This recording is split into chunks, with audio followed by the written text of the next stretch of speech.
From the turn of the millennium up to the present, In Flames have been known as a popular melodic metal band that has blended different styles, from alternative metal to nu metal and metalcore, as well as frontman Anders Frieden's more and more common shifting between blood-curdling screams and clean singing that sounds a bit like this.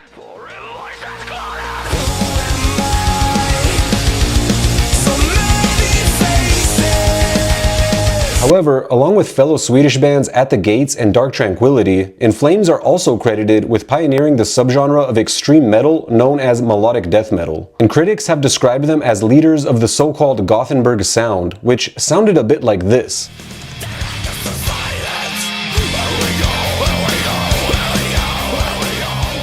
In Flames has been around since 1990, and their first decade or so as a band has had an impressive amount of influence on modern heavy metal, including several newer generations of melodic death metal bands like fellow Swedes Amon Amarth, and American metal bands like Trivium and Killswitch Engage. But despite their wide-ranging influence and impact on heavy metal in the 21st century, they're also one of the more polarizing bands from the 90s Gothenburg scene, due to their constant stylistic changes since the early 2000s. And it has been suggested by some that their changes are a result of In Flames trying to appeal to wider audiences. But is it as simple as all that? Or are there other reasons for In Flames' more than 3 decades of lineup changes, record label changes, and stylistic changes?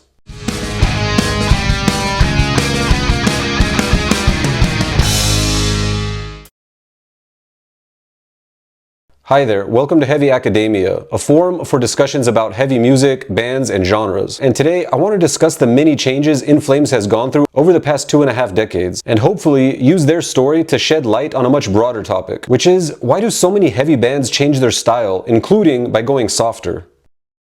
Now, In Flames was formed in 1990 by guitarist Jesper Strömland in Gothenburg, Sweden, when he decided he wanted to experiment more with melodicism in his other band, Ceremonial Oath. He would eventually leave Ceremonial Oath to focus on In Flames full-time, and pursue his idea of blending the classic heavy metal styles of Iron Maiden and Judas Priest with brutal death metal.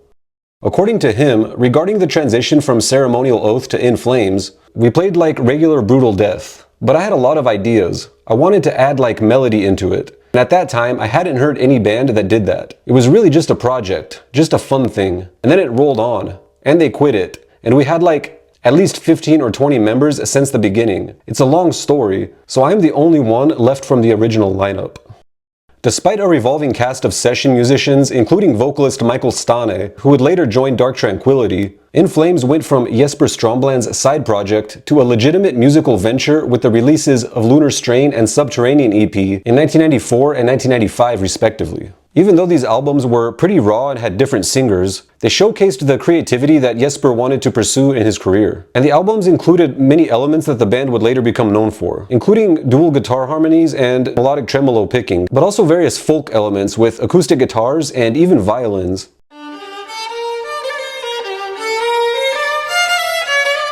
Following these releases, the band would find more stability in its lineup, with former Ceremonial Oath and Dark Tranquillity vocalist Anders Frieden taking up vocals full-time, and Bjorn Gelote was recruited to play drums, creating the band's first full lineup. And Anders and Bjorn are the only 2 members that have appeared on all of In Flames' subsequent albums, with the exception that Bjorn would jump from drums to lead guitars in 1997. With Anders and Bjorn in the band, their success skyrocketed, as In Flames signed with legendary German heavy metal and hardcore punk label Nuclear Blast Records in 1995, the label that would release all of their subsequent albums until 2011's Sounds of a Playground Fading.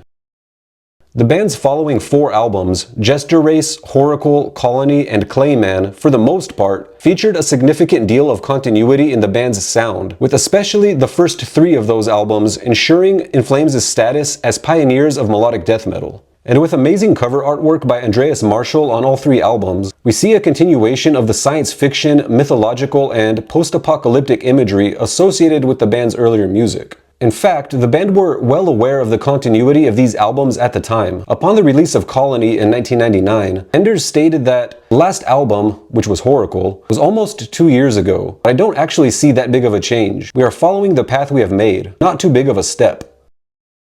Now with a steady lineup finally in place, the turn of the millennium would see perhaps the band's greatest departure in style take place, a departure which coincided with greater popularity and success. The follow-up to Clayman, Reroute to Remain, was released in 2002 and marked a huge shift in the band's production and playing style, including conspicuous elements of alternative metal and electronic music, but also in Anders' singing style, as he would largely move on from the death growls that characterized much of his 1990s In Flames recordings in favor of more piercing screams and even clean melodic vocals.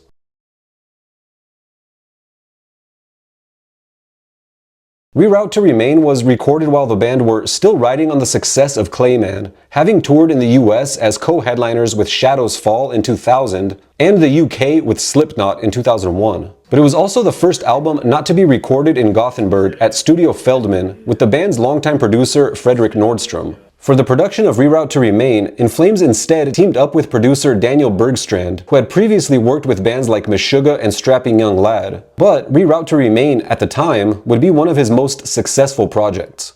The album definitely attracted some mainstream attention, hitting number 10 on the US Billboard Heatseekers chart. The attention the band received from Clayman and Reroute to Remain even led to In Flames receiving lucrative endorsements, including possibly the most early 2000s thing ever, a sponsorship by workwear and apparel company Dickies. But when asked about the stylistic shift in Reroute to Remain, drummer Daniel Svensson said that people say there are drastic changes from Clayman to Reroute to Remain, but I don't really see it. Nevertheless, it's up to them to judge. We now have 13 songs for the new album. There will be a couple of really fast songs and also some really groovy and heavy and aggressive stuff. It's still In Flames. It's still melodic, but we try to experiment, as we always do, just to make it interesting for ourselves. But despite Daniel Svensson not seeing the drastic changes, it is pretty evident that the band were moving in a new direction. So where did the changes come from? And why did In Flames break from the traditions that were such an important part of their previous albums? According to the band, they didn't really change their style, and simply wanted to continue playing the music that they wanted to play, without trying to entertain or satisfy their fans. In terms of switching record producers for the first time since the Jester race, Bjorn Gelote would say that, "We wanted to do something different. We worked with Fredrik with every recording we ever did, and we felt that he might not be able to do stuff that needed to be done with this album, because this is a very diverse album." And as far as financial success is concerned, there's no way to tell how much of a factor money or the prospect of a high payout played in the band's new stylistic directions. And at least for Jesper Stromblad, evidence suggests that money was only a small factor in his desire to continue pushing the limits of In Flames music, saying after the success of Colony in 1999 that what was most important to him was that he made enough money not to have to work a regular job. He would say that, "I like to have it this way. Some weeks it's up, and some weeks it's down. Sometimes you don't have any money, and sometimes you're really loaded, like after a tour. But it's enough for me that I don't have to worry about working for a couple of years." Anders, for his part, when asked what his long-term goals for In Flames were, responded that they were to tour as much as possible. "My biggest wish is that every person in the world should own an In Flames CD, but I believe that is never going to happen." Whatever the reasons for the band's shift between the Jester race and Reroute to Remain, their success continued, and their experimentation with new styles has become a common trait of the band all the way up to their most recent album, 2023's Foregone. With the same lineup in place as Reroute to Remain, the band would go on to release Soundtrack to Your Escape in 2004, which sold almost 11,000 copies upon release in the USA, reaching the Billboard 200 at number 145. The album further explored the band's alternative metal direction, while even touching on some more nu metal influences, demonstrating how far the band could really move from their original melodic death metal sound, while still being heavy and melodic. Fully committed to exploring their limits with their now longest-lasting lineup, In Flames' following two albums, Come Clarity, released in 2006, and A Sense of Purpose, released in 2008, saw the band take what they had been doing since Reroute to Remain and piece together a new sound that combined their alternative metal additions with their melodic death metal roots in a way that would both attract new fans and satisfy some of those who craved more of their earlier sound, as the signature melodic guitar riffs of Jesper and Bjorn made a prominent comeback in both albums. And this combination of new and old paid off tremendously, with Come Clarity hitting number 1 on the Swedish charts and number 58 on the Billboard 200, and going on to sell 50,000 copies in the US during its first month. A Sense of Purpose was even more well received, also topping the Swedish charts and reaching number 1 on the Billboard Independent Albums chart.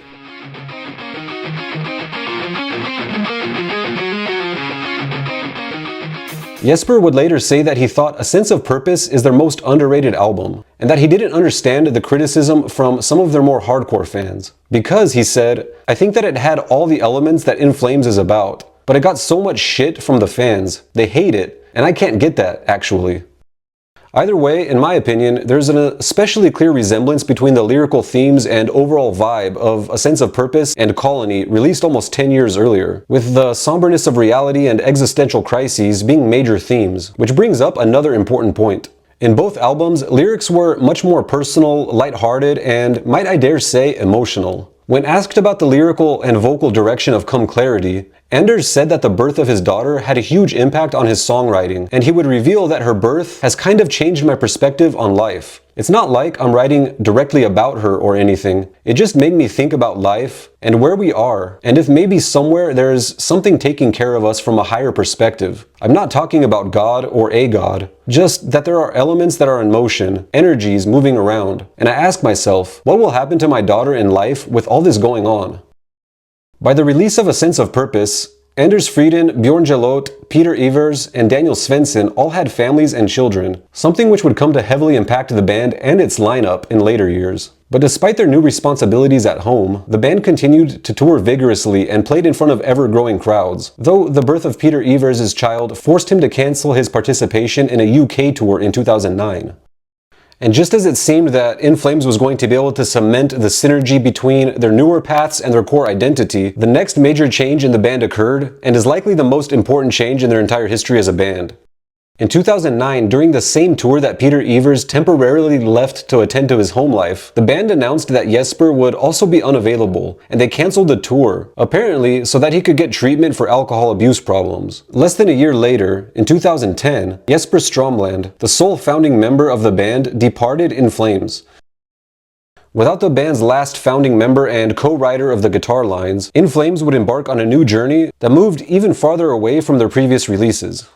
Sounds of a Playground Fading, released a year after Jesper Stromland departed from the band, experimented even more with different styles. But it was the following two albums, Siren Charms and Battles, that really saw the band move as far away from its foundations as possible, in some cases sounding almost unrecognizable. And with the introduction of things like children's voices and little kids providing gang vocals in some of the songs, one wonders if the band members' growing experiences in fatherhood had anything to do with the new material. Anders himself would say that, some people I know have passed away, and then you have kids being born. I've got 2 kids myself, and of course, it has affected the songwriting. Suddenly, you're not alone anymore. It was also at this time that Anders started working with an elite LA-based vocal coach, Mark Rank. According to Anders, he really wanted to perfect his voice, and he had come a long way since warming up by taking shots of whiskey before shows. While Siren Charm and Battles were successful in chart performance and record sales, these albums were also met with mixed reviews, and at times even slammed by critics, and among them, none other than Jesper Stromland, who claimed in a since-deleted Facebook post that the band were a sinking ship, and he would later have to deny in an interview that he ever said that the album Battles, quote, sucked ass. But the band's ever more accessible direction seemed to support Jesper's criticism that the soul of the band had disappeared when he left, and that he had quit In Flames because he wanted to continue playing melodic death metal, while the other members wanted to become more radio-friendly. Now there might be some truth to this, but we should also be cautious, considering that Jesper's new band he formed after In Flames, Syra, while it features some signature Stromland guitar riffs, is in many ways just as, if not more, radio-friendly than In Flames. As good as it is, it still sounds much more accessible to me than any material In Flames has ever put out. But whatever the reasons for In Flames' new directions, they released I the Mask in 2019, with somewhat of a return to their previous focus on heaviness in a lot of the songs. Although, some of the influence of Siren Charms and Battles, including the use of children's voices, can still be found sprinkled throughout.